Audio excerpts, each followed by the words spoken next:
लिए चलते हैं जयपुर, जहां पर शिक्षा मंत्री और पीसीसी चीफ गोविंद सिंह डोटासरा अपनी बात रख रहे हैं। एक ऐसे नेता थे जो हमेशा किसान के हित की बात करते थे, गरीब के हित की बात करते थे, दलित के हित की बात करते थे। लेकिन दुर्भाग्य से अब केंद्र में ऐसे लोग सत्ता पे आ गए जो किसान के वोट से केंद्र में पहुंचने के बाद में किसान के विरोध में काले कानून ला रहे हैं, किसान को गुंडा, मवाली, उग्रवादी कहा जा रहा है, उनके खिलाफ अभद्र भाषा का प्रयोग किया जा रहा है। 3 काले कानून बड़े उद्योगपति घरानों के लिए फ़ायदा देने के लिए किसान की ज़मीन के ऊपर, उसकी उपज के ऊपर डाका डालने का ये षड्यंत्र किया गया है। 8 महीने बाद में भी किसान की कोई सुनने वाला नहीं है। कल उनकी विदेश राज्य मंत्री मोदी सरकार की लेखी, मीनाक्षी लेखी नाम है शायद, वो ये कह रही है कि ये तो किसान क्यों कह रहे हो, उनको तो मवाली ये तो मवाली है। और इससे बड़ा दुर्भाग्य क्या हो सकता है कि जो अन्नदाता है, जो ज़मीन का सीना चीर करके, खून पसीना बहा करके पूरे देश और दुनिया का पेट पालता है, उसके अन्न के कारण से हम जिंदा हैं। जिस किसान के वोट से हम लोग यहाँ चुनाव जीत करके आते हैं, सत्ता में आते हैं, चाहे वो राज्य सरकारें हों, चाहे वो केंद्र की सरकार हो, और उस किसान वर्ग के खिलाफ किस तरीके की साजिश की जाती है, किस तरीके के उनकी भाषा का दुरुपयोग किया जाता है।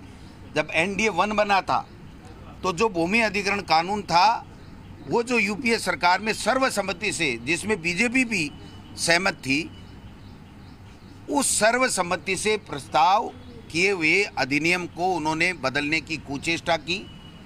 किसान की ज़मीन को ओड़ी कोड़ी के भावों में पूंजीपतियों को देने के लिए षड्यंत्र रचा गया। लेकिन हमारे नेता राहुल गांधी जी किसानों के साथ खड़े हुए, किसानों ने संघर्ष किया, कांग्रेस पार्टी ने राहुल गांधी जी के नेतृत्व में उसका किसान का सहयोग किया और अंत में जीत किसान की हुई। मैं समझता हूँ अब भी देर हो सकती है, लेकिन जीतेगा किसान ही। ये लोग चंद दिनों के मेहमान हैं। ये जो पर्दे के पीछे राजनीति करने वाले लोग हैं, आज केंद्र में एक भी ऐसा मंत्री नहीं है जिसके ऊपर RSS का व्यक्ति को उन्होंने जासूसी के लिए नहीं बैठा रखा है।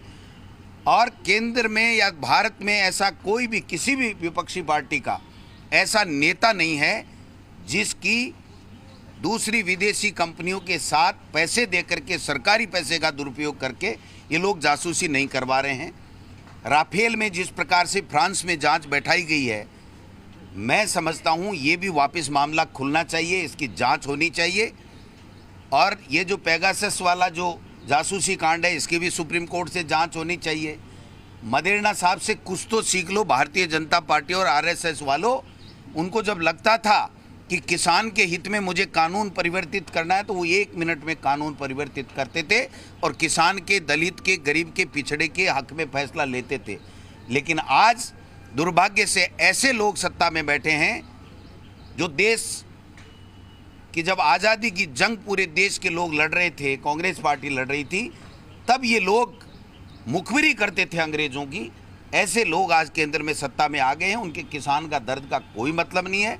इसलिए सच्ची श्रद्धांजलि मिर्दा साहब को, मदेरणा साहब को यही होगी कि हम सब मिलकर के किसान के साथ खड़े हों और किसान के हक की आवाज़ को बुलंद करें और मोदी सरकार के घुटने टेकें, इनको सत्ता से बाहर करें जो किसान विरोधी काम कर रहे हैं, न महंगाई कम कर रहे हैं, न बेरोजगार रोजगार दे रहे हैं। इसका संकल्प हम लोग, तमाम प्रदेश के लोग जुड़ करके आज इस दिवस के ऊपर संकल्प लेते हैं कि किसान के साथ खड़े रहेंगे, किसान को न्याय दिला के रहेंगे और मोदी सरकार को हटा के रहेंगे। Thank you. तो आपने सुना गोविंद सिंह डोटासरा ने